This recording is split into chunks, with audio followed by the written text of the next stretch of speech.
से पहले मैं बता दे रहा हूँ कि अगर तुमने आज तक ये एनिमे नहीं देखी है तो इस वीडियो को देखने के बाद तुमको इस एनिमे से प्यार हो जाएगा, क्योंकि ये एनिमे इतनी ज्यादा अच्छी है। इस एनिमे के स्टार्ट में हम एक बहुत ही बड़े स्कल को देखते हैं जो कि एक राक्षस का होता है। उसके ऊपर एक मूर्ति होती है द फर्स्ट विजिट किंग की, जिसने इस राक्षस को मारा होता है। इस स्कल के पास एक चर्च होता है एंड एक दिन उस चर्च के फादर को अपने गेट के सामने दो छोटे बच्चे मिलते हैं जिनको कोई वहाँ पर छोड़कर चला गया होता है। फादर समझ जाते हैं कि दोनों बच्चे अनाथ है और वो उन दोनों को अपने साथ अंदर ले आते हैं। उन बच्चों की टी शर्ट पर उनके नाम लिखे होते हैं, जिनमें से एक तो बहुत ही शांत और प्यारा होता है जिसका नाम यूनो होता है, लेकिन दूसरा वाला थोड़ा बदमाश होता है और अजीब अजीब हरकतें कर रहा होता है। एंड यही हमारी एनिमे का मेन कैरेक्टर है एंड इसका नाम है आस्था। फिर हम देखते हैं 15 साल बीत जाते हैं एंड आस्था अपनी चर्च की सिस्टर लिली को ही प्रपोज कर देता है। वो उससे कहता है मैं बड़ा होकर विजिट किंग बनूंगा और आपको बहुत खुश रखूंगा, प्लीज मुझसे शादी कर लीजिए सिस्टर लिली। जिसपे सिस्टर लिली बोलती है नहीं, मैंने कितनी बार तुमसे कहा मैं तुमसे शादी नहीं कर सकती हूँ। लेकिन आस्था बहुत ज्यादा जिद्दी होता है एंड वो सिस्टर लिली से जिद करने लगता है कि वो उससे शादी कर ले। एंड सिस्टर लिली आस्था से बहुत परेशान हो जाती है और वो अपना मैजिक यूज करके आस्था को एक वाटर पंच मार देती है, जिससे आस्था वहीं पर बेहोश हो जाता है। सिस्टर लिली उसके पास जाती है और उससे पूछती है तुम ठीक तो हो ना। एंड तभी वहाँ पे चर्च के कुछ और बच्चे आ जाते हैं और वो सिस्टर लिली से कहते हैं बिल्कुल सही किया आपने, जब भी आपको परेशान करे इसको एक दो वाटर पंच मार दिया करिए। लेकिन तभी आस्था दोबारा से होश में आ जाता है एंड फिर से सिस्टर लिली के पीछे पड़ जाता है। बट इस बार वहाँ पर यूनो आ जाता है एंड वो आस्था को अपने मैजिक से वहीं पर गिरा देता है। आस्था गुस्से में उठता है और उसके पास भाग के जाके कहता है आखिर तुम हर बार मेरे और सिस्टर लिली के बीच में अपनी टांगे घुसाते हो। जिसपे यूनो आस्था से कहता है देखो, पहले तो तुम बहुत ज्यादा शोर मचाते हो, दूसरा तुम्हारी हाइट बहुत कम है, तीसरा तुम दिमाग से कम हो, और सिस्टर लिली इस चर्च की नन है और नन लोग शादी नहीं कर सकती, तुम्हारे दिमाग में इतना भी नहीं घुसता क्या। जिसपे आस्था बहुत गुस्सा हो जाता है और यूनो से कहता है आजा 1v1, फ्री फायर में नहीं असली फाइट में मतलब। जिसपे आस्था से कहता है नहीं, मुझे टाइम वेस्ट नहीं करना है तुम्हारे साथ 1v1 करके। आस्था बोलता है क्यों डर गए क्या। जिसपे बच्चा है जिसका नाम मैक्स होता है ये बोलता है तुम सोच भी कैसे सकते हो कि तुम यूनो को जिंदगी में भी हरा सकते हो। आस्था मैक्स से बोलता है तुम्हारी प्रॉब्लम क्या है बच्चे, मुझसे मैं तुमसे इतना बड़ा हूँ फिर भी तुम मेरी रिस्पेक्ट क्यों नहीं करते कभी। जिसपे मैक्स बोलता है बिल्कुल भी नहीं, मैं किसी ऐसे की रिस्पेक्ट कर ही नहीं सकता जो 15 साल का होने के बाद भी मैजिक नहीं यूज कर सकता। असल में आस्था के पास बिल्कुल भी मैजिक नहीं होता, मतलब आस्था एक ऐसे वर्ल्ड में होता है जहाँ पे मैजिक से ही सब कुछ होता है बिना मैजिक के। मैक्स आस्था से कहता है तुम सोच भी कैसे सकते हो कि तुम बिना मैजिक के यूनो जैसे पावरफुल मैजिशियन को हरा सकते हो। आस्था कहता है अच्छा यूनो अगर इतना ही स्ट्रॉन्ग है तो वो ये कर सकता है क्या। एंड वो बहुत ही तेज स्पीड में क्रंचेस मारने लगता है। असल में आस्था मैजिक तो यूज कर नहीं सकता, इसलिए वो एक्सरसाइज करके अपने आप को फिजिकली बहुत स्ट्रॉन्ग बना लेता है। मैक्स आस्था से कहता है कि तुम क्रंचेस मारकर विजिट किंग नहीं बन सकते, क्योंकि विजिट किंग स्ट्रॉन्गेस्ट मैजिशियन होता है, स्ट्रॉन्गेस्ट बॉडी बिल्डर नहीं। एंड तभी यूनो अपने मैजिक से सिस्टर लिली के कपड़े सुखाने लगता है, जिसको देखने सारे बच्चे भाग के चले जाते हैं। एंड यूनो का भी सपना आस्था की तरह विजिट किंग बनने का होता है। सिस्टर लिली भी यूनो को थैंक यू कहती है उसकी हेल्प करने के लिए, जिसपे आस्था को बहुत जलन होती है एंड वो जल्दी से भाग के लकड़ियां काटने आ जाता है ताकि सिस्टर लिली उसको भी थैंक यू बोले। लेकिन इससे पहले कि वो लकड़ियां काटता है यूनो अपने मैजिक से लकड़ियां भी काट देता है। असल में इसको आस्था के सामने शो ऑफ करना थोड़ा पसंद होता है। मैक्स कहता है मुझे यकीन है अगला विजिट किंग यूनो ही बनेगा, तुम नहीं आस्था। एंड तभी वहाँ पर फादर भी आ जाते हैं एंड वहाँ आकर यूनो की तारीफ करने लगते हैं कि यूनो जरूर इस चर्च का नाम एक दिन रोशन करेगा। आस्था दुखी हो जाता है और कोने में अकेला जाकर बैठ जाता है। तभी उसके पास सिस्टर लिली आती है और उससे कहती है दुखी मत हो आस्था, थोड़े दिनों में तुम्हारी ग्रिमवॉर तुम्हें मिल जाएगी, फिर तुम भी मैजिक यूज कर पाओगे। जिसको सुनकर आस्था खुश हो जाता है और फिर से खड़ा हो जाता है और कहता है आप देखना सिस्टर लिली, मुझे इस दुनिया की बेस्ट ग्रिमवॉर मिलेगी एंड फिर मैं बहुत मेहनत करके सबसे ज्यादा स्ट्रॉन्ग बनूंगा एंड फिर एक दिन मैं विजिट किंग बनूंगा। ग्रिमवॉर असल में एक मैजिकल बुक होती है जिसमें 3 लीफ बनी होती है जो सबको 15 साल की एज पे मिलती है एंड उसको पाने के बाद लोगों का मैजिक बहुत ज्यादा बढ़ जाता है और वो मैजिकल अटैक्स भी यूज कर सकते हैं। आस्था यूनो से कहता है कि जब मुझे मेरी ग्रिमवॉर मिलेगी तब हम दोनों बचपन की तरह साथ में प्रैक्टिस करेंगे और साथ में बहुत स्ट्रॉन्ग बनेंगे। लेकिन यूनो उसे इग्नोर कर वहाँ से चला जाता है, मानो वो आस्था को अपने टक्कर का मानता ही नहीं है। जिसपे आस्था भी बहुत दुखी हो जाता है एंड वो भी वहाँ से चला जाता है। सिस्टर लिली यूनो के पास आती है और उससे कहती है तुम्हें आस्था के साथ ऐसा नहीं करना चाहिए था। जिसपे यूनो कहता है आस्था मेरे रहते कभी भी विजिट किंग नहीं बन सकता। सिस्टर लिली को लगता है कि आस्था क्योंकि बहुत दुखी होकर गया है तो वो मे भी कहीं पर चुपचाप जाके रो रहा होगा, लेकिन हमारा आस्था रोता होता नहीं है, वो यहाँ पर ट्रेनिंग कर रहा होता है और ज्यादा स्ट्रॉन्ग होने के लिए एंड अपने विजिट किंग बनने के सपने को सच करने के लिए। थोड़े दिनों बाद आस्था यूनो और बहुत सारे बच्चे जो 15 साल के हो गए थे वो सब ग्रिमवॉर टावर जाते हैं अपनी अपनी ग्रिमवॉर लेने। आस्था बहुत ज्यादा एक्साइटेड होता है क्योंकि अब वो फाइनली मैजिक यूज कर पाएगा एंड यूनो को टक्कर दे पाएगा। वहाँ पे 2 नोबल फैमिलीज के भी बच्चे आए होते हैं जो आस्था और यूनो का मजाक उड़ा रहे होते हैं क्योंकि वो लोग गरीब होता भी। वहाँ पर उस ग्रिमवॉर टावर का मास्टर आ जाता है एंड सारे लोगों का वेलकम करता है। आस्था बहुत ज्यादा एक्साइटेड और खुश होता है। फिर ये मास्टर एक मैजिकल स्पेल बोलता है और सारे लोगों के पास अपने आप उनकी ग्रिमवॉर उड़कर जाने लगती है। सारे लोग अपनी अपनी ग्रिमवॉर पाकर बहुत खुश होते हैं, लेकिन आस्था के पास कोई भी ग्रिमवॉर नहीं आती। आस्था बोलता है मेरी ग्रिमवॉर लेट हो गई क्या, मेरी ग्रिमवॉर कहाँ है। जिसपे सारे के सारे लोग उस पर हंसने लगते हैं एंड उसका मजाक बनाने लगते हैं। लेकिन तभी यूनो के पास उसकी ग्रिमवॉर आ जाती है जो कि होती है एक 4 लीफ ग्रिमवॉर जो कि बहुत ही ज्यादा रेयर होती है एंड यही ग्रिमवॉर फर्स्ट विजिट किंग के पास भी होती होती है, जिसको देखकर सारे के सारे लोग शॉक्ड रह जाते हैं कि आखिर यूनो जो कि नोबल फैमिली का भी नहीं है उसको 4 लीफ ग्रिमवॉर कैसे मिल गई। यूनो उल्टा घूमता है और सबसे कहता है कि वो बनेगा अगला विज़र्ड किंग एंड सारे के सारे लोग उसकी तारीफ करने लगते हैं। लेकिन तभी आस्था खड़ा होता है और यूनो से बोलता है नहीं तुम नहीं, मैं बनूंगा अगला विज़र्ड किंग, जिसपे फिर से सारे के सारे लोग उस पर हंसने लगते हैं एंड उसका मजाक उड़ाने लगते हैं। एंड यूनो भी आस्था को वहीं पर इग्नोर करके वहाँ से चला जाता है। इसके बाद आस्था अकेले जंगल में उल्टा लटका होता है और थोड़ा सा दुखी होता है क्योंकि ना तो सिर्फ उसके पास मैजिक है बट अब तो उसको ग्रिमवॉर भी नहीं मिली। लेकिन इतना सब कुछ होने के बाद भी वो गिव अप नहीं करता और वो उठता है और कहता है क्या हुआ अगर मेरे को ग्रिमवॉर नहीं मिली तो मैं तब भी मेहनत करना नहीं छोड़ूंगा एंड एक दिन विज़र्ड किंग जरूर बनूंगा, तुम बस वेट करना यूनो, मैं ही तुम्हारा राइवल हूँ एंड मैं ये तुम्हें प्रूव करके रहूंगा। लेकिन तभी उसे एक आवाज आती है। इधर हम देखते हैं ये दोनों जलन के मारे यूनो से लड़ने आ जाते हैं एंड उससे कहते हैं आखिर तुम्हारे जैसे गरीब को 4 लीफ ग्रिमवॉर कैसे मिल सकती है एंड हम नोबल्स को नहीं, मैं जला दूंगा तुम्हारी इस ग्रिमवॉर को। एंड वो यूनो के ऊपर एक मैजिकल अटैक यूज कर देता है, लेकिन यूनो बिना अपनी ग्रिमवॉर का यूज किए ही अपने आप को डिफेंड कर लेता है, जिसको देखकर ये दोनों शॉक्ड रह जाते हैं कि आखिर यूनो इतना स्ट्रॉन्ग कैसे है। लेकिन तभी अचानक से कुछ चेन्स आके उन दोनों को पकड़ लेती हैं एंड तभी वहाँ पर एक आदमी आता है जो बोलता है तुम लोग पागल हो क्या जो इतनी रेयर चीज को जलाना चाहते हो। यूनो पूछता है कौन हो तुम, जिसपे ये बताता है मेरा नाम है स्नेक और मुझे वो चीज चाहिए जो तुम्हारे पास है। एंड तभी वो अपने मैजिक से यूनो को भी पकड़ लेता है एंड उसकी 4 लीफ ग्रिमवॉर को भी उससे छीन लेता है। यूनो बोलता है स्नेक मैंने तुम्हारा नाम सुना है, तुम एक बहुत ही स्ट्रॉन्ग और फेमस चोर हो, लेकिन तुम्हें ये तो पता ही होगा कि एक ग्रिमवॉर को केवल उसका ओरिजिनल ओनर ही यूज कर सकता है। जिसपे स्नेक कहता है हाँ मेरे को पता है कि तुम्हारी ग्रिमवॉर को तुम्हारे बिना कोई यूज नहीं कर सकता, लेकिन ब्लैक मार्केट में इस 4 लीफ ग्रिमवॉर के मेरे को बहुत पैसे मिलेंगे एंड इसीलिए मैं तुम्हारी ग्रिमवॉर चुरा रहा हूँ और माफ करना तुम्हारा विज़र्ड किंग बनने का सपना यहीं पर खत्म होता है। एंड तभी वहाँ पर हमारा आस्था आ जाता है एंड आगे गिर के अपनी बेइज्जती करा लेता है, लेकिन फिर भी वो खड़ा होता है और बोलता है क्या हो रहा है यहाँ और तुम्हारे पास 2-2 ग्रिमवॉर कैसे है। यूनो बोलता है उनमें से एक मेरी और यहाँ से जल्दी से भाग जाओ, ये बहुत स्ट्रॉन्ग है। तब आस्था सारा का सारा खेल समझ जाता है एंड वो स्नेक से कहता है चुपचाप यूनो की ग्रिमवॉर वापस कर दो, जिसपे स्नेक उससे कहता है तुम तो वही लूजर हो ना जिसको एक भी ग्रिमवॉर नहीं मिली। एंड ये कहकर वो उस पर हंसने लगता है। आस्था कहता है हाँ मैं वही हूँ जिसको कोई ग्रिमवॉर नहीं मिली, लेकिन मैं वो भी हूँ जो एक दिन विज़र्ड किंग बनेगा। एंड ये कह के आस्था स्नेक की तरफ भागता है। यूनो कहता है नहीं उससे मत लड़ना आस्था। स्नेक अपने मैजिक से आस्था पर अटैक करता है, लेकिन आस्था उसके अटैक को डॉज करके उसके पीछे आ जाता है एंड वो बस उसको एक पंच मारने वाला होता है, लेकिन तभी स्नेक की चेन्स उसको पकड़ लेती हैं एंड फिर स्नेक अपने मैजिक से आस्था को बहुत ज्यादा इंजर्ड कर देता है। आस्था मन में सोचता है कि ये तो बस एक चोर है, फिर ये इतना स्ट्रॉन्ग कैसे है, और अगर एक चोर इतना स्ट्रॉन्ग है तो फिर विज़र्ड किंग कितना स्ट्रॉन्ग होगा। एंड फिर स्नेक उसको पीछे की दीवार पर लड़ा देता है एंड उसके पास जाकर बोलता है अपनी आंखें खोलो बच्चे, तुम मुझे 100 जन्मों में भी नहीं हरा सकते। आस्था मन में सोचता है कि ये सही तो कह रहा है, मैं चाहे जितना भी अपनी बॉडी को ट्रेन करके स्ट्रॉन्ग बना लूं, लेकिन मैं इसका भी नहीं हरा सकता। स्नेक आस्था के ऊपर हंसता है और बोलता है अपनी चेन से मैं किसी के अंदर कितना मैजिक है ये नाप सकता हूँ, और तुम्हारे अंदर एक बूंद मैजिक भी नहीं है एंड इसीलिए तुम्हारे पास कोई ग्रिमवॉर नहीं आई, क्योंकि ग्रिमवॉर मैजिक को बढ़ाती है और तुम्हारे पास तो मैजिक है ही नहीं। तुम विज़र्ड किंग तो क्या, तुम कोई नॉर्मल सी जॉब भी नहीं कर सकते। शर्म करो अपनी जिंदगी पर, तुम एक बहुत ही बड़े लूजर हो। जिसको सुनकर आस्था अंदर से टूट जाता है और वो सोचने लगता है कि ये एकदम सही तो कह रहा है, मेरे अंदर ना तो मैजिक है और ना ही मेरे पास अब एक ग्रिमवॉर है, फिर आखिर मैं कैसे विज़र्ड किंग बन सकता हूँ जो कि पूरी दुनिया का सबसे स्ट्रॉन्गेस्ट मैजिशियन होता है। एंड जिंदगी में पहली बार आस्था गिव अप करने वाला होता है, लेकिन तभी यूनो चिल्लाकर बोलता है नहीं, मैं जानता हूँ आस्था विज़र्ड किंग नहीं बनेगा क्योंकि अगला विज़र्ड किंग तो मैं ही बनूंगा, लेकिन आस्था कोई लूजर नहीं है, वो मेरा राइवल है एंड उसके अंदर भी एक मैजिकल पावर है एंड वो है कभी भी गिव अप ना करना। एंड इसको सुनते ही आस्था के अंदर मानो दोबारा से जान आ जाती है। वो स्नेक से कहता है दूर हट मुझसे। स्नेक उससे दूर हट जाता है एंड आस्था के पास से एक अजीब सी एनर्जी आने लगती है। आस्था यूनो से कहता है चिंता मत करो यूनो, मैं इस आदमी को तुम्हारी ग्रिमवॉर नहीं ले जाने दूंगा, चाहे उसके लिए मुझे मरना ही क्यों ना पड़े। एंड तभी आस्था के पास उसकी खुद की ग्रिमवॉर उड़कर आ जाती है, जो कि कोई नॉर्मल ग्रिमवॉर नहीं बल्कि एक 5 लीफ ग्रिमवॉर होती है, जो पूरी की पूरी दुनिया में सिर्फ एक ही है, मतलब यूनो से भी ज्यादा रेयर ग्रिमवॉर। दुनिया में 3 तरह की ग्रिमवॉर्स होती है। 3 लीफ ग्रिमवॉर जिसमें मैजिकल पावर्स होती है एंड ये बहुत कॉमन होती है। 4 लीफ ग्रिमवॉर जो कि बहुत रेयर होती है एंड इसमें मैजिकल पावर्स के साथ गुड लक भी होता है। एंड लास्ट में है 5 लीफ ग्रिमवॉर जो कि पूरी दुनिया में सिर्फ एक ही है एंड इसके अंदर एक डीमन होता है। एंड आस्था को फाइनली उसकी 5 लीफ ग्रिमवॉर मिल जाती है। यूनो आस्था को देखकर स्माइल करता है और बोलता है मुझे पता था आस्था, तुम वो जो इम्पॉसिबल को भी पॉसिबल कर सकता है, जैसे तुमने बचपन में किया था। एंड फिर हम इन दोनों का बचपन देखते हैं कि कैसे यूनो स्टार्टिंग में बहुत ही रोथड़ू था और छोटी छोटी बात पर रोता रहता था एंड आस्था स्टार्टिंग से ही उसकी मदद करता रहता था और एकदम उसके बड़े भाई की तरह उसको प्रोटेक्ट करता था। फिर एक दिन बचपन में सिस्टर लिली आस्था और यूनो को पहले विज़र्ड किंग की स्टोरी सुनाती है कि कैसे एक बार पूरी दुनिया पर एक बहुत ही बड़े और ताकतवर राक्षस ने हमला कर दिया था और हर जगह तबाही मचा दी थी। हर तरफ बस दुख ही दुख फैल गया था, लेकिन तभी अचानक से एक लड़का वहाँ आ जाता है और उन सब सबको बचा लेता है एंड उसके पास एक 4 लीफ ग्रिमवॉर होती है एंड उसकी और उस राक्षस की बहुत दिनों तक लड़ाई होती है, लेकिन आखिरी में वो लड़का उस राक्षस को हरा देता है और दोबारा से दुनिया में सुख और शांति ले आता है एंड वही बनता है फर्स्ट विज़र्ड किंग, पूरी दुनिया का सबसे स्ट्रॉन्गेस्ट मैजिशियन। एंड इसी स्टोरी को सुनने के बाद आस्था और यूनो डिसाइड करते हैं कि वो दोनों भी बड़े होकर विज़र्ड किंग बनेंगे। शाम को फादर आकर यूनो को एक लेटर देते हैं और उससे कहते हैं उस लेटर को विलेज के बाहर एक आदमी तक पहुंचाने के लिए। आस्था कहता है लो मैं चला जाता हूँ, लेकिन यूनो उसे मना कर देता है और कहता है नहीं वो अकेला जाएगा। यूनो अकेला उस आदमी के पास पहुंच जाता है और उसे वो लेटर दे देता है। काफी रात हो चुकी होती है और आस्था को यूनो की चिंता होने लगती है एंड फिर वापस लौटते वक्त यूनो को एक बड़ा सा आदमी घेर लेता है और वो उसका पेंडेंट उससे जबरदस्ती छीन लेता है। यूनो उससे कहता है प्लीज मुझे वो वापस कर दो, वो मेरे पेरेंट्स की आखिरी निशानी है। जिसपे हंसता और बोलता है चुपचाप यहाँ से भाग जाओ बच्चे, वरना मुझे तुम्हें जान से मारना पड़ेगा। जिसको सुनकर यूनो डर जाता है और रोने लगता है और सोचता है कि अब वो कुछ नहीं कर सकता, लेकिन तभी वहाँ पर आस्था आ जाता है एंड उस आदमी को पकड़ लेता है। यह आदमी आस्था को मारकर दूर फेंक देता है, लेकिन आस्था फिर से जाकर उसको पकड़ लेता है और जोर जोर से चिल्ला रहा होता है। यूनो बस आस्था को देख रहा होता है और सोच रहा होता है कि आखिर जब आस्था जानता है कि वो इस आदमी को नहीं हरा सकता, फिर वो लड़ क्यों रहा है इससे। आस्था को ये आदमी बहुत ज्यादा इंजर्ड कर देता है, लेकिन फिर भी आस्था गिव अप नहीं करता और उसको पकड़े रहता है और जोर जोर से चिल्ला रहा होता है कि यूनो का पेंडेंट वापस कर। ये आदमी समझ जाता है कि ये बच्चा कोई नॉर्मल बच्चा नहीं है एंड वो उस पेंडेंट को वहीं पर छोड़कर चला जाता है एंड आस्था वहीं पर गिर जाता है। यूनो उसके पास आकर रोते हुए बोलता है मुझे माफ करना, मेरी वजह से तुम्हें इतनी मार पड़ी। जिसपे आस्था उससे कहता है तुम चिंता मत करो, मैं हमेशा तुम्हारे साथ रहूंगा और तुम्हें प्रोटेक्ट करूंगा एंड एक दिन मैं बनूंगा विज़र्ड किंग और तुम्हें और चर्च के सारे लोगों को खुश और सेफ रखूंगा। और इधर हम देखते हैं आस्था की ग्रिमवॉर से एक अजीब सी तलवार निकलती है और स्नेक बोलता है अचानक से तुम्हारे पास एक ग्रिमवॉर कहाँ से आ गई, ये क्या हो रहा है। एंड वो आस्था के ऊपर दोबारा से अटैक कर देता है, लेकिन आस्था अपनी स्वॉर्ड यूज करता है एंड स्नेक की मैजिकल चेंज गायब हो जाती है। स्नेक बोलता है कि ये कैसे किया तुमने, आखिर हो कौन तुम। जिसपे आस्था बोलता है मैं वो हूँ जो एक दिन बनेगा विज़र्ड किंग। एंड ये कहकर आस्था स्नेक के ऊपर अटैक कर देता है एंड स्नेक की एक बार में ही बैंड बजा देता है और उसको हरा देता है। यूनो उसे देखकर हंस रहा होता है और आस्था उसके पास आकर बोलता है ये देखो यूनो, मेरे को फाइनली मेरी ग्रिमवॉर मिल गई। यूनो आस्था से बोलता है तो तुमने मुझे एक और बार बचा लिया आस्था, तुम्हें याद है ना वो प्रॉमिस जो हमने बचपन में किया। बचपन में जब यूनो आस्था की बात सुनता है तो वो पूछता है कि क्या मैं विज़र्ड किंग बन सकता हूँ जबकि मैं इतना वीक हूँ। जिसपे आस्था यूनो से कहता है हाँ, अगर तुम बहुत मेहनत करोगे और कभी भी गिव अप नहीं करोगे तो तुम क्या कोई भी विज़र्ड किंग बन सकता है। जिसको सुनकर यूनो खड़ा होता है और बोलता है ठीक है, मैंने भी डिसाइड कर लिया है कि आज के बाद मैं कभी भी नहीं रहूंगा एंड मैं बहुत मेहनत कर एक दिन विज़र्ड किंग बनूंगा और तुमको और चर्च के सारे लोगों को खुश रखूंगा। जिसपे आस्था यूनो से कहता है इसका मतलब है कि अब हम दोनों राइवल्स हैं एंड वो दोनों एक दूसरे से प्रॉमिस करते हैं कि वो दोनों बहुत मेहनत करेंगे एंड एक दिन विज़र्ड किंग बनेंगे। आस्था यूनो से कहता है हाँ मुझे याद है, मुझे लगा था कि तुम भूल गए होगे। एंड फिर वो दोनों फिर से बचपन की तरह दोबारा से एक दूसरे से शर्त लगाते हैं ये देखने के लिए कि पहले विज़र्ड किंग कौन बनेगा। इसके बाद हम अभी के विज़र्ड किंग की झलक देखते हैं एंड उन 9 मैजिक नाइट्स को देखते हैं जो किंगडम में विज़र्ड किंग के बाद सबसे ज्यादा स्ट्रॉन्ग मैजिशियंस होते हैं और इनका काम होता है किंगडम में पीस और ऑर्डर मेंटेन करके रखना है। एंड इन सब की एक स्क्वाड होती है जिसको ज्वाइन करने के लिए बच्चों को एक एंट्रेंस एग्जाम देना होता है और उसी एग्जाम के लिए आस्था और यूनो दोनों ट्रेनिंग कर रहे होते हैं। इधर हम देखते हैं फादर और सिस्टर लिली ग्रिमवॉर टावर के मास्टर के पास जाते हैं एंड फादर मास्टर से पूछता है कि आखिर एंट्रेंस एग्जाम के लिए उसने यूनो के साथ आस्था का भी नाम क्यों दिया, जबकि आस्था तो उस टेस्ट में पास हो भी नहीं सकता। जिसपे मास्टर उससे कहता है कि आस्था ने मुझे उसकी ग्रिमवॉर दिखाई थी और मुझसे बहुत रिक्वेस्ट किया था कि उसको एंट्रेंस एग्जाम में भेज दे, तो इसलिए मैंने भेज दिया। फादर मास्टर से पूछते हैं कि आखिर जो ग्रिमवॉर आस्था के पास आई है वो है क्या और वो असलियत में ग्रिमवॉर है भी कि नहीं। जिसपे मास्टर उसे बताता है मैं तुम्हें ज्यादा तो नहीं बता सकता, लेकिन हाँ उस ग्रिमवॉर की वजह से आस्था को फ्यूचर में एक बहुत बड़ी लड़ाई लड़नी होगी। फादर मास्टर से रिक्वेस्ट करने लगता है कि आस्था बहुत वीक है और उसके पास मैजिक भी नहीं है तो उसको एंट्रेंस एग्जाम में ना भेजे। जिसपे मास्टर उससे कहते हैं कि कहीं ऐसा तो नहीं कि तुम आस्था को इसलिए नहीं भेजना चाहते क्योंकि अगर वो पास हो गया तो वो यहाँ से चला जाएगा और तुम्हें उसकी याद आएगी। जिसपे फादर थोड़ा सा शर्मा जाता है और बहाने बनाने लगता है। सिस्टर लिली भी समझ जाती है कि फादर आस्था को सीक्रेटली बहुत प्यार करते हैं। इधर हम देखते हैं आस्था और यूनो रेस लगाते हुए चर्च वापस आ रहे होते हैं और उन दोनों के बीच में टाई हो जाता है। आस्था पूछता है जल्दी बताओ कौन जीता। मैक्स बोलता है यूनो जीता है। आस्था कहता है अभी रेस खत्म नहीं हुई है, जो चर्च के अंदर पहले घुसेगा वो जीतेगा। और आस्था चर्च के अंदर घुसने वाला होता है, लेकिन तभी यूनो उसे अपने मैजिक से उड़ाकर दूर फेंक देता है और रेस को जीत जाता है। रात में सोते वक्त आस्था सपने में भी यही बोल रहा होता है कि वो एक दिन विज़र्ड किंग बनेगा। भाई ये पागल होता है विज़र्ड किंग बनने के लिए। जिसको सुनकर मैक्स आस्था पर गुस्सा हो जाता है। अगले दिन आस्था फिर से ट्रेनिंग कर रहा होता है और उसके पास मैक्स आ जाता है। आस्था पूछता है क्या हुआ। मैक्स बोलता है तुम बेवकूफ हो। जिसपे आस्था उस पर गुस्सा हो जाता है और बोलता है ये बोलने के लिए तुम चर्च से इतनी दूर मेरे पास आए हो। मैक्स उसे बोलता है कि तुम्हारे पास तो मैजिक भी नहीं है, तुम सोच भी कैसे सकते हो कि तुम मैजिक नाइट एग्जाम में पास होगे। आस्था बोलता है अब तो मेरे पास मेरी ग्रिमवॉर है एंड अब तो मैं जरूर से मैजिक नाइट एग्जाम में पास होऊंगा और एक दिन विज़र्ड। लेकिन तभी उसको मैक्स बीच में रोक देता है और कहता है चुप रहो, जब देखो तब विज़र्ड किंग तुम क्यों नहीं समझते कि हमारे जैसे गरीब और वीक लोगों के सपने पूरे नहीं होते, जिसपे आस्था उसके पास आता है और उससे चिल्लाकर बोलता है जरूर होते हैं। अगर तुम सपनों को पूरी दिल से चाहो और उसके लिए पूरी जान लगाकर मेहनत करो तो तुम्हारा जो भी सपना हो वो जरूर पूरा होगा। एंड जिंदगी में पहली बार मैक्स को समझ में आता है कि आस्था इतना बड़ा भी लूजर नहीं है। रात में फादर बहुत अच्छा खाना बनवाते हैं क्योंकि कल आस्था और यूनो एंट्रेंस एग्जाम के लिए जाने वाले होते हैं। आस्था बहुत खुश होता है और फादर आस्था को अपने पास बुलाकर उससे कहते हैं, देखो आस्था, अगर तुम फेल हो जाओ तब भी ज्यादा दुखी मत होना, चुपचाप घर वापस आ जाना, हम लोग हमेशा तुम्हारे साथ हैं। एंड आस्था कहता है, यही चीज आप यूनो को भी कहोगे ना कि सिर्फ मुझसे ही कह रहे हो? जिसपे फादर उससे कुछ भी नहीं कहते क्योंकि उन्हें पता होता है यूनो तो आसानी से पास हो जाएगा, बस आस्था की थोड़ी दिक्कत है। आस्था फादर से कहता है, आप चिंता मत करो, मैं जरूर से इस मैजिक नाइट एग्जाम को पास करूंगा और उसके बाद मैं बनूंगा विज़र्ड किंग और वापस आकर सिस्टर लिली से शादी करूंगा। लेकिन तभी सिस्टर लिली उसको अपने वाटर पन से चुप करा देती है। अगले दिन आस्था और यूनो अपनी जर्नी पर निकलने वाले होते हैं। सारे लोग उनको बेस्ट ऑफ लक और बाय बाय बोलते हैं। मैक्स बोलता है आस्था को बाय कहने की जरूरत नहीं है, वो जल्दी वापस आ जाएगा। लेकिन हाँ, अगर तुम किसी तरह पास हो गए आस्था तो मैं मान जाऊंगा कि हम जैसे लोग भी ड्रीम्स देख सकते हैं एंड फिर मैं भी मैजिक नाइट बनने के लिए मेहनत करूंगा। जिसपे आस्था उससे कहता है, फिर तैयार हो जाओ मेहनत करने के लिए। एंड फिर आस्था और यूनो निकल जाते हैं अपने मंजिल की तरफ। सिस्टर लिली भी आस्था के जाने पर थोड़ी दुखी होती है एंड आस्था और यूनो बहुत ही लंबे सफर के बाद फाइनली पहुंच जाते हैं अपने मैजिक नाइट एंट्रेंस एग्जाम की जगह पर। ये दोनों कीका टाउन में घूम रहे होते हैं जहाँ पर इनका एंट्रेंस एग्जाम होगा। आस्था जिधर भी देख रहा होता है उसे मैजिक ही दिख रहा होता है। वो अपने बगल में एक बहुत ही बड़ा सा कैसल देखता है जो कि विज़र्ड किंग का होता है एंड यहीं पे विज़र्ड किंग रहता है। आस्था यूनो से बोलता है, देखना यूनो, एक दिन ये कैसल मेरा होगा, सोचना भी मत ये मेरा होगा।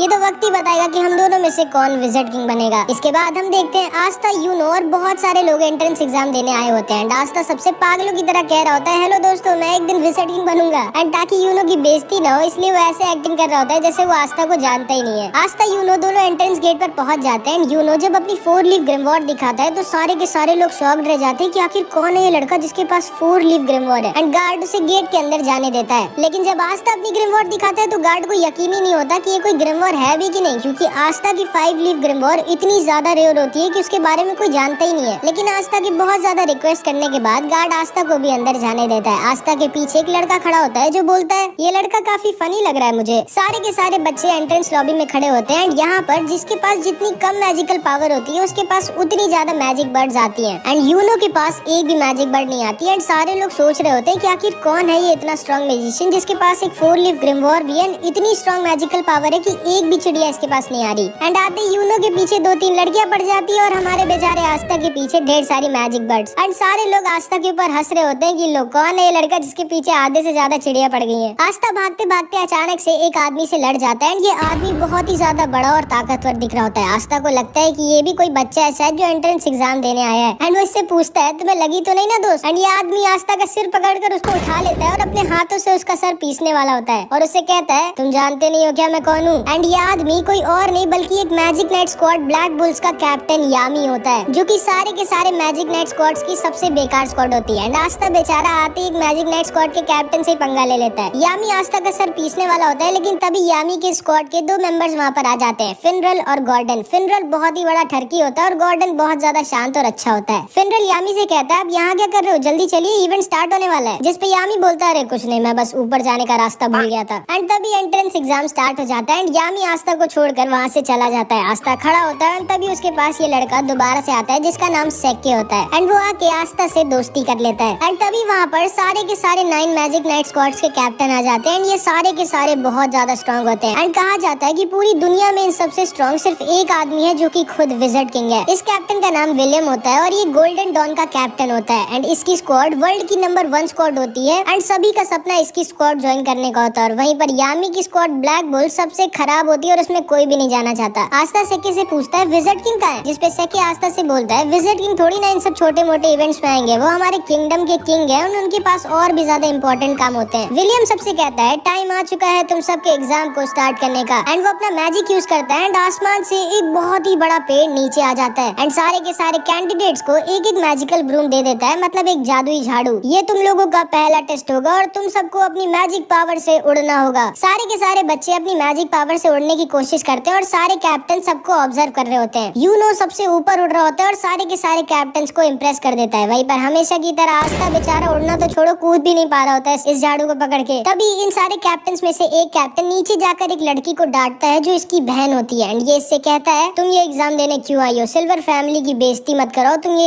एग्जाम पास नहीं कर पाओगी, चुपचाप घर लौट जाओ। एंड फिर वो वहाँ से चला जाता है। एंड इस लड़की का नाम नोएल होता है। सेक्के आस्था से बोलता है ट्राई करते रहो आस्था, तुम ये कर सकते हो। लेकिन हम सब ये जानते हैं कि आस्था ये नहीं कर सकता क्योंकि उसके पास मैजिक है ही नहीं। एंड इस वाले और इसके बाद की हर टेस्ट में आस्था बहुत ज्यादा खराब करता है। इसके बाद विलियम सबसे कहता है अब तुम लोगों का फाइनल टेस्ट होगा, तुम सबको एक एक पार्टनर चूज कर लेना है जिसके साथ तुम लड़ाई करोगे। सेक्के आस्था से बोलता है चलो हम दोनों पार्टनर्स बन जाते हैं। एंड आस्था उसकी बात को मान जाता है। इसके बाद आस्था और सेक्के दोनों तैयार होते हैं एक दूसरे से लड़ने के लिए। आस्था सेक्के से बोलता है ऑल द बेस्ट सेक्के, चलो हम दोनों अपना अपना बेस्ट देते हैं। जो भी हारेगा वो बुरा नहीं मानेगा और हम दोनों की दोस्ती पे कुछ फर्क नहीं पड़ना चाहिए। एंड अभी सेक्के अपना असली रंग दिखाता है। वो आस्था से बोलता है ध्यान से सुन गंदी नाली के कीड़े, मैं तेरा कोई दोस्त वोस्त नहीं हूँ। मैंने बस सिर्फ तुझसे इसलिए दोस्ती की थी क्योंकि मुझे पहले से पता था ये वाला टेस्ट होगा जिसमें हम लोगों को अपना अपोनेंट खुद डिसाइड करना होगा। एंड इसीलिए मैंने तुमसे दोस्ती की थी ताकि तुम्हारे जैसे वीक लड़के को हरा कर मैं आराम से एक मैजिक नाइट बन सकूं। एंड ये कह के वो वहाँ से चला जाता है। आस्था एकदम शॉक्ड रह जाता है क्योंकि उसे लगा था कि उसको उसका पहला दोस्त मिल गया था। एंड ये सारे लोग भी बोलने लगते हैं क्या यार सेक्के तो बहुत चालाक निकला, वो आसानी से आस्था को हराकर मैजिक नाइट बन जाएगा। एंड काश आस्था ने हम लोगों को चुना होता ताकि हम लोग उसको हराकर आराम से जीत जाते, क्योंकि इन सबको लग रहा होता है कि आस्था कोई बहुत ही बड़ा वीक लूजर है। सेक्के हंसते हुए तैयार होता है अपनी फाइट के लिए और अपनी ग्रिमवॉर निकाल कर तैयार हो जाता है। सारे के सारे कैप्टन्स और सब लोग श्योर होते हैं कि आस्था जीत नहीं पाएगा क्योंकि इन लोगों को पता ही नहीं होता है कि आस्था कोई लूजर नहीं है। इन लोगों की फाइट स्टार्ट होती है एंड आस्था अपनी ग्रिमवॉर से अपनी तलवार निकालता है एंड सेक्के के ऊपर सिर्फ एक अटैक करता है और सेक्के की बैंड बजा देता है। सारे के सारे लोग दंग रह जाते हैं कि ये क्या हुआ, ये लड़का तो बहुत स्ट्रॉन्ग है। एंड यूनो भी दूर से खड़ा होकर आस्था को देखकर हंस रहा होता है। सारे के सारे कैप्टन भी शॉक्ड रह जाते हैं। आस्था अपनी तलवार अपने कंधे पर रखता है और बोलता है मेरा नाम याद रखना सेक्के, आस्था, और मैं वो हूँ जो एक दिन बनेगा विज़र्ड किंग। इसके बाद और भी कई कंटेस्टेंट्स की लड़ाई होती है एंड फाइनली यूनो की बारी आ जाती है। यूनो से कोई लड़ना चाहता ही नहीं था क्योंकि कोई भी हारना नहीं चाहता था। लेकिन तभी यूनो के पास सलीम आ जाता है एंड इसी ने पहले यूनो पर अटैक किया था। ये यूनो से कहता है पिछली बार तो तुम बच गए थे लेकिन इस बार तुम नहीं बचोगे। एंड इन दोनों के बीच बहुत ही भयानक फाइट होती है लेकिन आखिरी में यूनो अपने मैजिक से सलीम को हरा देता है। इसके बाद एंट्रेंस एग्जाम खत्म हो जाता है और अब सारे के सारे कैप्टन की बारी होती है चूज करने की कि कौन से बच्चे को वो अपनी टीम में लेना चाहेंगे। अगर किसी भी बच्चे के लिए एक से ज्यादा कैप्टन ने हाथ उठा दिया तो बच्चे को डिसाइड करना होगा कि वो किसकी स्क्वाड में जाना चाहेगा। लेकिन अगर किसी बच्चे के लिए किसी भी कैप्टन ने अपना हाथ नहीं उठाया तो वो बच्चा फेल हो जाएगा। बहुत सारे बच्चे एक एक कर फेल हो रहे होते हैं और आस्था को बहुत टेंशन हो रही होती है कि वो फेल ना हो जाए। एंड फिर बारी आ जाती है यूनो की और जिंदगी में पहली बार 9 के 9 कैप्टन अपना हाथ किसी बच्चे के लिए उठा देते हैं क्योंकि ये सब के सब यूनो को अपनी टीम में लेना चाहते थे। अब यूनो को डिसाइड करना होता है कि वो किसके ग्रुप में जाएगा और यूनो गोल्डन डॉन यानी कि the best magic night squad चुनता है। एंड इसके बाद बारी आती है हमारे आस्था की। आस्था बहुत ज्यादा डरा होता है और मन में बस यही बोल रहा होता है प्लीज गॉड मेरे लिए बस कोई एक कैप्टन हाथ उठा दे। एंड आस्था का ऑक्शन शुरू होता है और कोई भी कैप्टन अपना हाथ नहीं उठाता है, जिसका मतलब था कि आस्था फेल हो जाता है। आस्था बहुत ज्यादा दुखी हो जाता है और वहाँ से जाने वाला होता है। लेकिन तभी यामी खड़ा होता है और बोलता है तुम जानते हो बच्चे तुम फेल क्यों हुए, क्योंकि तुम बहुत ज्यादा वीक हो और तुम्हारे पास मैजिक भी नहीं है। फिर आखिर तुम सोच भी कैसे सकते हो कि तुम मैजिक नाइट बन सकते हो। इसके बाद यामी अपनी मैजिकल पावर दिखाता है जो कि इतनी ज्यादा स्ट्रॉन्ग होती है कि आसपास की जमीन हिलने लगती है। वो नीचे कूदता है और आस्था के पास आकर बोलता है मैंने सुना कि तुम विज़र्ड किंग बनना चाहते हो, तुम्हें पता तो है ना विज़र्ड किंग बनने के लिए तुम्हें मुझे और उन 8 कैप्टन को हराना होगा। और तुम्हें क्या लगता है तुम हम 9 के 9 कैप्टन को कभी जिंदगी में भी हरा सकते हो? जिसपे आस्था बोलता है मैं जानता हूँ कि मैं बहुत वीक हूँ और मेरे पास मैजिक भी नहीं है, लेकिन मुझे फर्क नहीं पड़ता कि मैं कितना वीक हूँ। मुझे फर्क नहीं पड़ता कि आप सारे कैप्टन कितने स्ट्रॉन्ग हैं। अगर विज़र्ड किंग बनने के लिए मुझे आप सबको हराना पड़ेगा तो मैं आप सबको हराऊंगा एंड एक दिन मैं जरूर बनूंगा विज़र्ड किंग। जिसको सुनकर यामी जोर जोर से हंसने लगता है और आस्था से कहता है मुझे तुम पसंद है बच्चे, मैं तुम्हें अपनी स्क्वाड में लूंगा और तुमसे बहुत मेहनत करवाऊंगा ताकि तुम बन सको विज़र्ड किंग। एंड जिंदगी में पहली बार किसी ने आस्था के सपने पर विश्वास किया होता है और उस पर हंसा नहीं होता है। आस्था बहुत ज्यादा खुश हो जाता है और यामी को थैंक यू बोलता है। एंड उसके बाद ये एंट्रेंस एग्जाम फाइनली खत्म हो जाता है और आस्था का पेट खराब हो जाता है। वो बाथरूम में हल्का होने गया होता है लेकिन तभी वहाँ पर सेक्के आ जाता है जो आस्था से अपनी हार का बदला लेना चाहता था। वो आस्था के ऊपर अपना मैजिक लिजर्ड छोड़ देता है और ये अगर आस्था को काट लेता तो आस्था की जान भी जा सकती थी। लेकिन तभी यूनो आकर आस्था को बचा लेता है और सेक्के को डराकर उससे बोल सोचना भी मत कि तुम आस्था के टक्कर के हो या फिर तुम आस्था के आसपास भी आते हो। आस्था मेरा राइवल है, वो मेरी टक्कर का है, अब चुपचाप निकलो यहाँ से। एंड सेक्के डर के वहाँ से भाग जाता है। फिर आस्था और यूनो दोनों निकल जाते हैं अपनी अपनी मंजिल की तरफ एंड जिंदगी में पहली बार अब ये लोग साथ साथ में नहीं रहेंगे। यामी आस्था पर गुस्सा होता है क्योंकि वो बहुत देर से हग रहा होता है। इसके बाद फिनरल अपने मैजिक से एक पोर्टल खोल देता है और आस्था, यामी और ये दोनों आ जाते हैं ब्लैक बुल्स के बेस पर, जहाँ पे अब से आस्था रहेगा। आस्था खुशी खुशी अपने नए घर का गेट खोलता है, लेकिन उसकी खुशी ज्यादा देर तक नहीं रहती क्योंकि बेस के गेट पर अचानक से एक ब्लास्ट हो जाता है और आस्था रॉकेट बनकर दूर जाकर गिर जाता है। यामी बोलता है, स्वागत है तुम्हारा ब्लैक बुल स्क्वाड में। एंड इधर यूनो से एक उसका सीनियर जिसका नाम क्लॉस होता है, वो बोल रहा होता है, मुझे यकीन नहीं होता तुम्हारे जैसे गरीब लड़के को जो किसी रॉयल फैमिली का भी नहीं है, उसको विलियम सर ने गोल्डन डॉन में रख लिया। सोचना ही मत कि तुम अपनी जिंदगी यहाँ पर कभी मजे में बिता पाओगे। एंड ये कह के वो वहाँ से चला जाता है। एंड इधर आस्था अपने नए टीममेट से मिलता है और समझ जाता है ये सब के सब हिले हुए हैं। यामी सबसे चिल्लाकर बोलता है, तोड़ फोड़ करना बंद करो तुम लोग। एंड वो खुद पीछे की दीवार तोड़ देता है। ये सारे के सारे यामी को देखकर बहुत खुश हो जाते हैं और यामी सबको आस्था से मिलाता है। आस्था सबसे बोलता है, मेरा नाम है आस्था और मैं हाजी विलेज से आया हूँ। जिसको सुनकर ये सबके सब शॉक्ड रह जाते हैं कि आस्था इतने छोटे से गाँव से आया है और इतना गरीब है, लेकिन फिर भी उसने मैजिक नाइट एंट्रेंस एग्जाम पास कर लिया। फिर फिनरल आस्था को बाकी लोगों से मिलाता है। इस लड़की का नाम वेनेसा होता है। ये एक नंबर की पियक्कड़ होती है। एंड ये आस्था के पास आकर बोलती है, तो तुम्हारा नाम आस्था है, तुम्हें एक गर्लफ्रेंड चाहिए क्या? जिसको सुनकर आस्था बहुत शर्मा जाता है, लेकिन वो मना कर देता है क्योंकि वो सिस्टर लिली से ही प्यार करता है। एंड शायद वेनेसा ने थोड़ी ज्यादा पी रखी थी क्योंकि वो आस्था के सामने ही उल्टी कर देती है। फिर फिनरल आस्था को लक से मिलाता है, जिसको लड़ाई करना बहुत ज्यादा पसंद होता है। एंड लक आस्था से पूछता है, बताओ लड़ाई करोगे क्या मुझसे? एंड तभी आस्था के पास एक दूसरा लड़का आ जाता है और आस्था से कहता है, ओए ये मेरी बहन है मारी, और इससे दूर रहना वरना मैं तुम्हें मार डालूंगा। जिसपे आस्था कहता है, मैं जानता भी नहीं हूँ लड़की कौन है भाई। इस लड़के का नाम ग्लॉच होता है। एंड ये अपनी बहन से बहुत ज्यादा प्यार करता है, बहुत ही ज्यादा। एंड फिर वो बाकी के मेंबर से भी मिलता है। यामी बोलता है, जिसको भी आस्था का टेस्ट लेना है जल्दी जल्दी ले लो। जिसको सुनकर उसके सामने मैग्मा खड़ा होता है और कहता है, ठीक है मैं तुम्हारा टेस्ट लूंगा ये देखने के लिए कि तुम ब्लैक बुल्स ज्वाइन करने के लायक हो या नहीं, क्योंकि मुझे नहीं लगता कि तुम्हारे जैसा लड़का जो एक रॉयल फैमिली का भी नहीं है और एक गाँव से आया वो डिजर्व करता है मैजिक नाइट बनना। एंड अगर तुम मेरे टेस्ट में पास हो जाओगे तो तुम्हें मिलेगा ये मैजिकल रोब और तुम फाइनली एक मैजिक नाइट बन जाओगे। तो बोलो तुम्हें चाहिए ये ब्लैक बुल्स का रोब? हाँ चाहिए मुझे, अभी क्या भी चाहिए। फिर मैग्मा आस्था का टेस्ट लेता है। पहले तो उससे बहुत मुश्किल एक्सरसाइजेस करवाता है, लेकिन आस्था बचपन से ये सब करता आ रहा था तो वो आसानी से सब कर लेता है। एंड उसके बाद मैग्मा आस्था से कहता है, ये तुम्हारा फाइनल टेस्ट और मैं अब तुम पर अटैक करूंगा और तुमको मेरे अटैक से बचना होगा। एंड फिर मैग्मा उस पर अपने मैजिकल फायर बैट बॉल से अटैक करने लगता है। एंड आस्था आसानी से उसका अटैक्स डॉज कर रहा होता है, जिसपे मैग्मा थोड़ा गुस्सा हो जाता है। वो उसके ऊपर एक बहुत ही बड़ा और फास्ट फायर बॉल से अटैक कर देता है, जिसको आस्था डॉज नहीं कर सकता था क्योंकि वो इतनी ज्यादा फास्ट और बड़ी थी। लेकिन तभी आस्था अपनी ग्रिमवॉर्ड से अपनी तलवार निकालता है और उसकी तलवार को देखकर सारे के सारे लोग शॉक्ड रह जाते हैं कि ये इतनी बड़ी तलवार उठाया कैसे हुआ है। एंड आस्था अपनी तलवार को बैट की तरह यूज करता है एंड मैग्मा के अटैक को वापस उसी के पास भेज देता है। यामी आस्था से बहुत इम्प्रेस हो जाता है क्योंकि ना तो सिर्फ आस्था अपनी तलवार से किसी के मैजिक को कैंसिल या फिर खत्म कर सकता है, बल्कि वो मैजिक अटैक्स को डिफ्लेक्ट करके वापस भी भेज सकता है। एंड ये सारे के सारे लोग समझ जाते हैं कि आस्था कोई ऐरा गहरा नहीं बल्कि काफी स्ट्रॉन्ग मैजिशियन है। मैग्मा भी आस्था के पास आता है और उसकी तारीफ करता है और उससे कहता है, माफ करना मैंने ये बोला था कि तुम छोटे से गांव से आए हो, असल में जो तुम्हारे गांव के बगल वाला गांव है मैं वहाँ का हूँ। जिसको सुनकर आस्था शॉक्ड रह जाता है। ये सारे के सारे लोग भी आस्था की तारीफ करने लगते हैं। चार्मी भी आस्था को अपना केक दे देती है एंड आस्था की सबसे थोड़ी बहुत दोस्ती हो जाती है। एंड ऊपर से एक लड़की चुपचाप आस्था को देख रही होती है एंड वो आस्था पर पता नहीं क्यों बहुत ज्यादा गुस्सा होती है। एंड फिर आस्था को फाइनली मिल जाती है उसकी ब्लैक बुल्स की रोब, जिसका मतलब था कि आस्था अब ऑफिशियली एक मैजिक नाइट बन चुका है और अब यहाँ से आस्था की जिंदगी का एक नया सफर स्टार्ट हो जाता है। मैग्मा आस्था को उसका नया कमरा दिखाता है और उससे कहता है, माफ करना यही एक बेकार सा कमरा खाली पड़ा है। लेकिन आस्था इतना बेकार सा कमरा पाके भी बहुत खुश हो जाता है क्योंकि जिंदगी में पहली बार उसको उसका खुद का कमरा मिला होता है एंड वो खुशी के मारे रोने लगता है। तुम्हें सच में कमरा पसंद आया आस्था? हाँ बहुत पसंद आया। चर्च में हम सारे के सारे इससे भी छोटे कमरे में साथ में सोते थे और अब तो मेरे पास खुद का एक कमरा है। एंड आस्था अपने कमरे की सफाई करने लग जाता है। इसके बाद आस्था और यूनो दोनों वापस चर्च भेजने के लिए एक एक लेटर लिखते हैं, ये बताने के लिए कि वो लोग पास हो गए। यूनो का लेटर पढ़ के फादर और सारे लोग बहुत खुश हो जाते हैं और पार्टी की तैयारी करने लगते हैं। एंड आस्था की राइटिंग इतनी गंदी होती है कि कोई समझ ही नहीं पा रहा होता है कि उसने लिखा क्या है। फादर सिस्टर लिली से कहते हैं, देखो उसमें क्या लिखा है, कब तक वापस आ रहा है आस्था, क्योंकि वो जरूर से पास तो नहीं हो पाया होगा। इसमें लिखा है कि वो पास हो गया। क्या?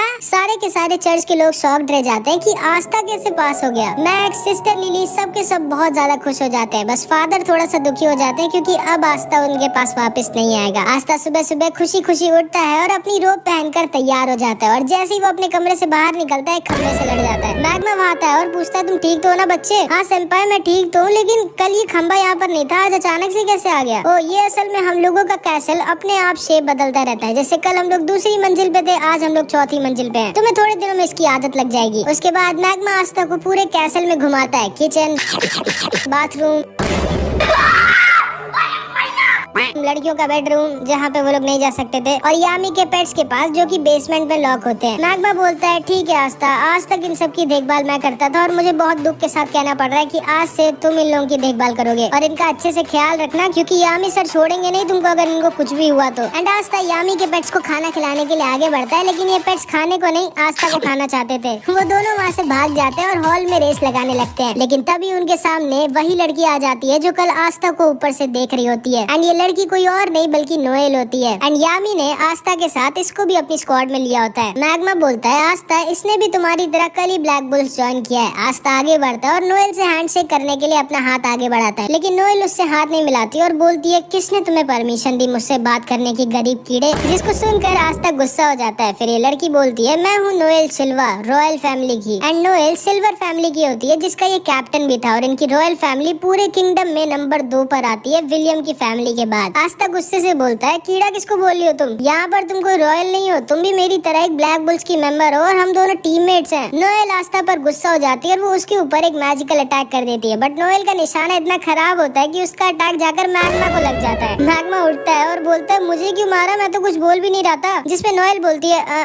मुझे तुम पसंद नहीं हो इसलिए। क्या बोला तुमने, तुम्हें पता नहीं है कि मैं तुम्हारा सीनियर हूँ और तुम्हें सीनियर से कैसे बात करनी चाहिए। अगर तुमको ब्लैक बुल स्क्वाड में रहना है तो तुमको अपने सीनियर्स की इज्जत करनी होगी। जिसपे नोएल मैग्मा से कहती है मैं खुद नहीं आना चाहती थी स्क्वाड में। एंड वो ब्लैक बुल्स के रोप को उनके सामने फेंक कर वहाँ से चली जाती है। इसके बाद आस्था ऐसी अपने बेस के बगल वाले बगीचे में घूम रहा होता है, लेकिन तभी उसके ऊपर अचानक से एक वाटर अटैक आ जाता है। वो सोचता है अबे ये कहाँ से आया। वो थोड़ा सा अंदर जाता है तो देखता है नोएल प्रैक्टिस कर रही होती है, लेकिन वो चाहे जितना भी ट्रेन कर ले उसका निशाना कभी सही से लगता ही नहीं है। एंड इसीलिए उसकी रॉयल फैमिली में सब उसका मजाक उड़ाया करते थे, क्योंकि वो अपने सारे भाइयों बहनों में सबसे वीक थी। एंड जब वो पैदा हुई थी तभी उसकी मम्मी खत्म हो गई थी, इसलिए उसके भाई बहन उससे और ज्यादा नफरत करते थे। आस्था चुपकर नोएल को देख रहा होता है और तभी नोएल आस्था को देख लेती है। एंड आस्था को देखते ही नोएल को लगता है कि अब आस्था भी सबकी तरह उसका मजाक उड़ाएगा। एंड वो आस्था के ऊपर अपना अटैक करने लगती है, लेकिन वो अपने मैजिकल पावर संभाल नहीं पाती और खुद के मैजिकल अटैक में फंस जाती है। एंड क्योंकि नोएल रॉयल फैमिली की होती है इसलिए उसमें बहुत ज्यादा मैजिकल पावर होती है। एंड वो खुद के एक बहुत ही ज्यादा स्ट्रॉन्ग मैजिकल अटैक में फंस गई होती है। ये लोग भी बाहर आकर देखने लगते हैं कि नोएल खुद ही अपने मैजिक में फंस गई है। फिनरल बोलता है हमें जल्दी से कुछ करना होगा वरना नोएल खत्म हो जाएगी। जिसपे यामी बोलता है हम लोग इस पे कुछ नहीं कर सकते, क्योंकि अगर उस चीज पर हमने अपना मैजिक यूज किया तो हम लोग नोएल को भी हर्ट कर देंगे। एंड अभी केवल वही कुछ कर सकता है। फिनरल पूछता है कौन। एंड तभी नोएल के अटैक से आस्था सीधे उड़ के यामी के हाथों में आकर गिर जाता है। यामी बोलता है बिल्कुल सही टाइम पे आया तुम, मैं तुम्हें ही ढूंढ रहा था। अब वहाँ ऊपर जाओ और अपनी तलवार से नोएल के मैजिक को खत्म कर दो। आस्था कहता है वो तो ठीक है, लेकिन मैं वहाँ ऊपर जाऊंगा कैसे, तुम उसकी चिंता मत करो बच्चे। एंड यामी आस्था को उड़ाकर नोएल के पास फेंक देता है। एंड आस्था अपनी एंटी मैजिक से नोएल के मैजिक को खत्म कर देता है और नोएल को बचा लेता है। ये दोनों नीचे गिर रहे होते हैं, तभी फिनरल अपने मैजिक से इन दोनों को बचा लेता है। यामी जोर जोर से हंसने लगता है और आस्था से कहता है मुझे तुम बहुत पसंद हो लड़के। एंड तभी नोएल भी होश में आ जाती है। उसे लगता है कि आस्था उसके पास आकर अब सबकी तरह उसका मजाक उड़ाएगा कि वो सही से मैजिक यूज नहीं कर सकती, लेकिन आस्था उसके पास आकर उसकी तारीफ करने लगता है। वो उससे कहता है मुझे यकीन नहीं होता तुम्हारे पास कितना ज्यादा मैजिक पावर है। अगर तुम अपनी मैजिक पावर कंट्रोल करना सीख गई तो तुम बहुत ही ज्यादा स्ट्रॉन्ग हो जाओगी। एंड ये सारे के सारे लोग भी नोएल की तारीफ करने लगते हैं और उससे बोलते हैं चिंता मत करो, हम सब तुम्हारी मदद करेंगे ताकि तुम अपनी पावर्स को कंट्रोल करना सीख सको। नोएल भी बहुत खुश हो जाती है क्योंकि वो समझ जाती है कि उसको उसकी असली फैमिली से भी अच्छी फैमिली मिल गई है। आस्था फिर से नोएल की तरफ अपना हाथ बढ़ाता है और इस बार नोएल आस्था का हाथ पकड़कर खड़ी हो जाती है। एंड नोएल को आस्था थोड़ा सा अच्छा लगता है, मतलब समझ रहे हो।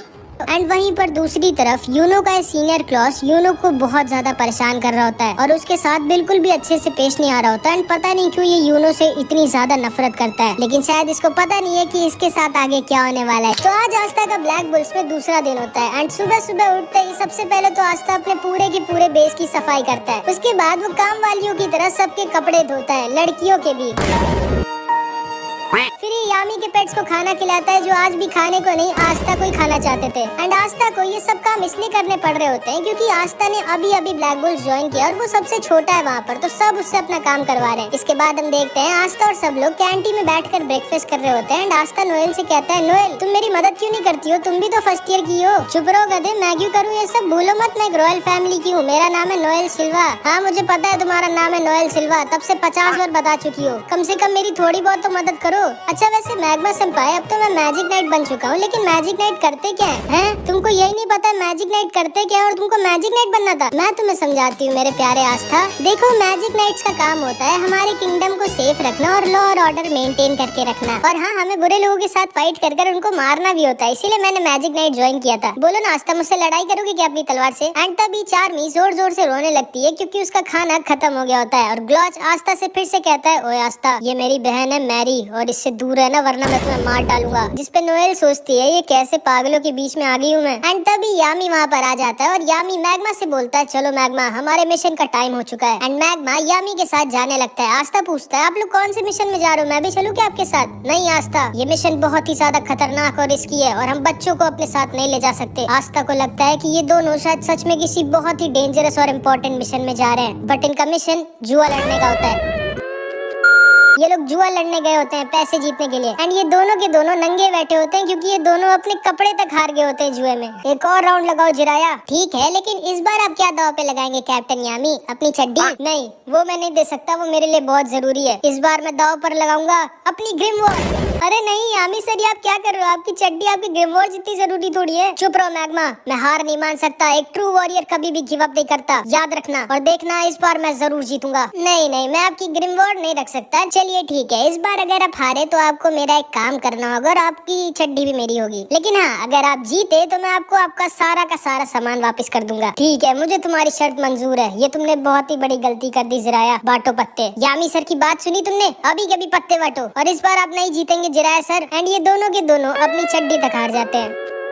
उसके बाद मैग्मा आस्था नोएल को उनका पहला मिशन देता है, जो काम इस बूढ़े आदमी ने यामी को दिया होता है। ध्यान से सुनो आस्था नोएल, ये तुम दोनों का पहला मिशन है और ये बहुत ज्यादा खतरनाक है। तुम दोनों को सॉसी विलेज जाना होगा और वहाँ पर कुछ सुअरों को पकड़ना होगा जो गाँव वालों को परेशान कर रहे हैं। ये कैसा मिशन है? ये मुझ जैसे रॉयल पे सूट नहीं करता, ये आस्था से करवाओ। वही तो, हारे तो आप दोनों, हम दोनों क्यों जाए? तभी यामी खड़ा होता है और बोलता है, या तो तुम लोग जाओगे या फिर तुम लोग मरोगे, अब डिसाइड कर लो। ठीक है, हम जाएंगे। उसके बाद मैग्मा आस्था और नोएल तैयार हो जाते हैं सॉसी विलेज पे जाने के लिए। ठीक है, तुम दोनों लोग जाओ, अपनी अपनी उड़ने वाली झाड़ू लेकर आओ, मैं अपनी झाड़ू लेकर आता हूँ। लेकिन मैं झाड़ू से नहीं उड़ सकती। मैं भी नहीं उड़ सकता सेनपाई। हैं? जब तुम दोनों अपनी झाड़ू से उड़ तक नहीं सकते तो तुम दोनों एग्जाम में पास कैसे हो गए? चलो ठीक है, अब कोई रास्ता नहीं है, तुम लोग मेरे साथ ही चलो। एंड मैग्मा अपनी मैजिकल ब्रूम दिखाता है जो की एकदम बवाल होती है। एंड आस्था एकदम फैन हो जाता है मैग्मा की झाड़ू का। क्यों अच्छी है नहीं आस्था? मेरी झाड़ू का नाम है क्रेजी साइक्लोन। बवाल है सेनपाई। एंड मैग्मा इन दोनों को उड़ाकर अपने साथ लेकर जाने लगता है सॉसी विलेज की तरफ। एंड आस्था पहली बार उड़ रहा होता है तो वो खुशी के मारे नाचने लग जाता है। वो आस्था पकड़ कर बैठो वरना गिर जाओगे। ठीक है सेनपाई। एंड आस्था नोएल को पकड़ लेता है। गधे, मुझे नहीं, झाड़ू को पकड़ो। एंड नोएल आस्था को नीचे गिरा देती है, लेकिन मैग्मा आस्था को बचा लेता है। इधर हम देखते हैं सॉसी विलेज में कुछ मैजिशियंस आए होते हैं एंड उनके सामने वही सुअर आ जाते हैं जिनको ये तीनों मारने आ रहे हैं। ये सुअर इन लोगों पर अटैक कर देते हैं, लेकिन ये एक अकेला मैजिशियन इन सबको बहुत ही आसानी से खत्म कर देता है। एंड इसके पास आइस मैजिक होता है। तो ये है वो जगह जहाँ पर मैजिक स्टोन है, जाओ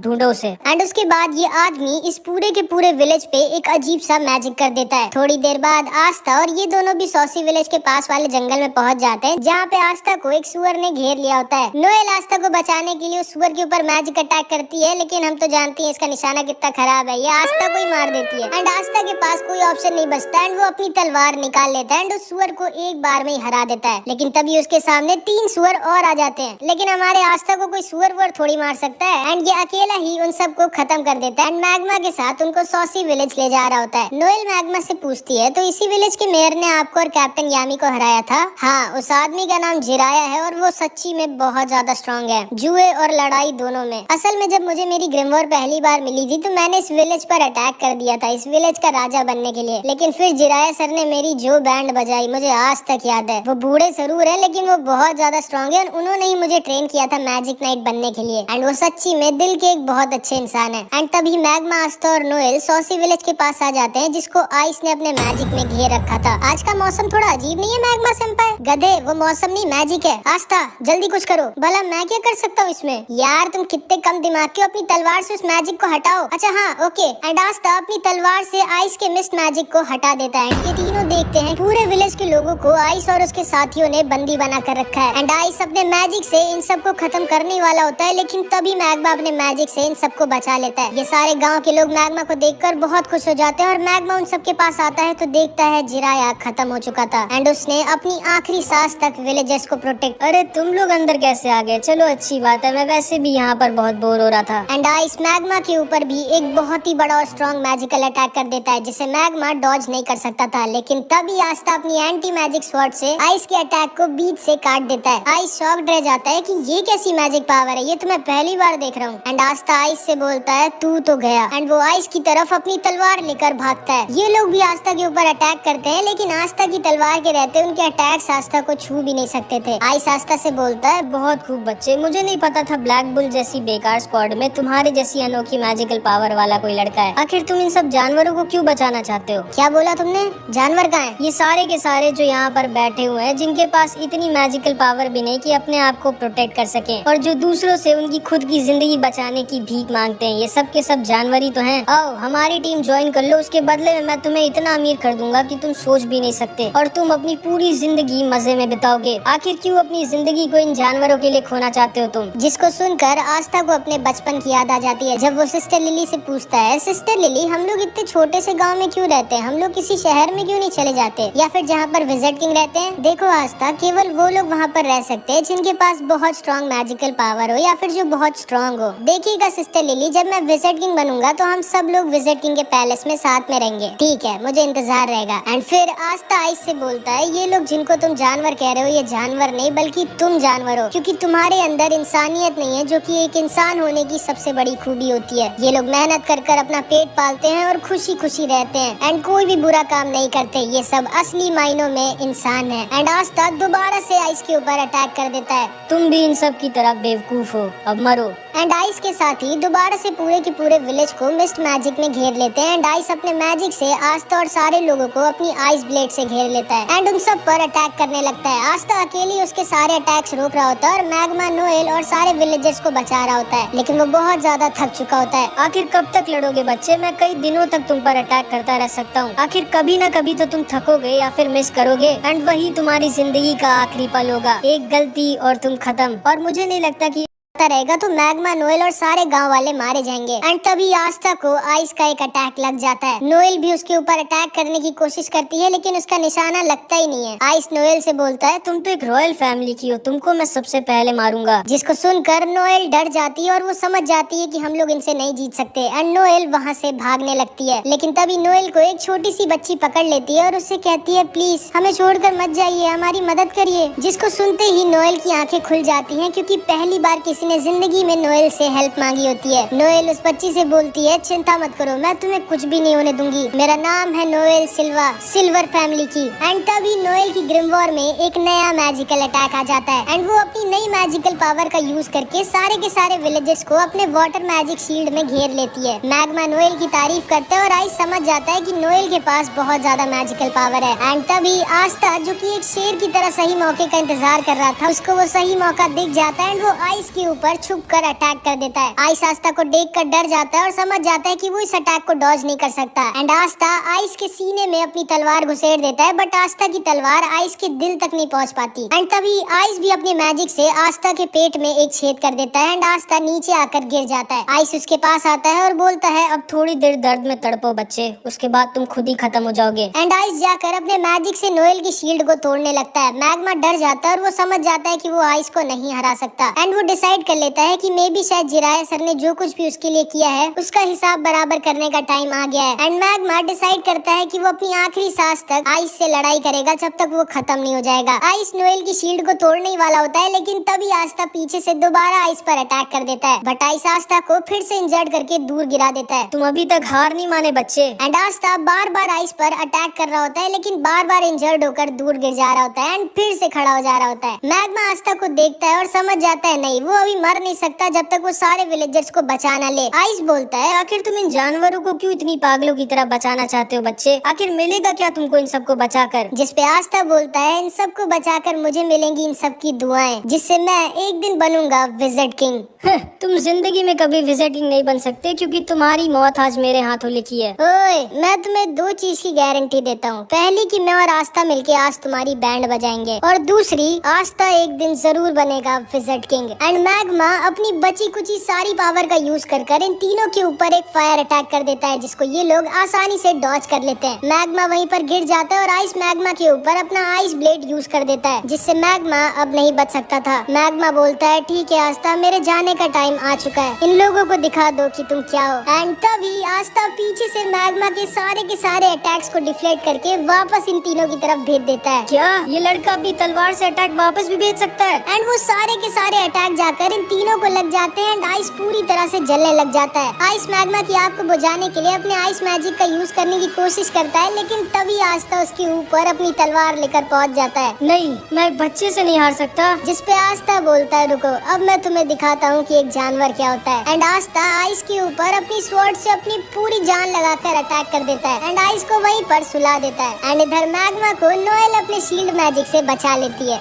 ये एहसान याद रखना मेरा मैग्मा। हाँ ठीक है। आस्था खड़े होकर जोर से चिल्लाता है क्योंकि उसने पूरे विलेज को बचा लिया होता है। एंड तभी आस्था वहीं पर गिर जाता है। मैग्मा उसके पास जाकर देखता है क्या हो गया इसको, तो वो देखता है आस्था मस्त वहीं पे सो गया है। एंड नोएल को भी आस्था थोड़ा और ज्यादा पसंद आ जाता है, मतलब समझ रहे हो। एंड तभी वो चिड़िया जो आस्था के साथ रहती थी वो उड़ते हुए एक घर में जाती है और उस मैजिक स्टोन को उठा लेती है, जिसको ये तीनों यहाँ पर लेने आए होते हैं। इसके बाद हम देखते हैं ये तीनों होश में आगे होते हैं एंड मैग्मा इनसे बोलता है अब जल्दी से जल्दी अपना सारा का सारा प्लान बताओ, आखिर क्यों आए थे तुम लोग यहाँ। जिसपे आइस बोलता है माफ करिएगा सर, मैं अपना मिशन पूरा नहीं कर पाया। एंड तभी आइस और ये दोनों अपने मैजिक से खुद को ही खत्म कर लेते हैं। आस्था देखकर डर जाता है कि आखिर कौन थे ये लोग जिनके लिए उनकी खुद की जिंदगी से ज्यादा जरूरी उनके सर का ऑर्डर था। इसके बाद आस्था, मैग्मा और नोएल जिराया के टॉम पर खड़े होते हैं और जिराया का पोता बहुत ज्यादा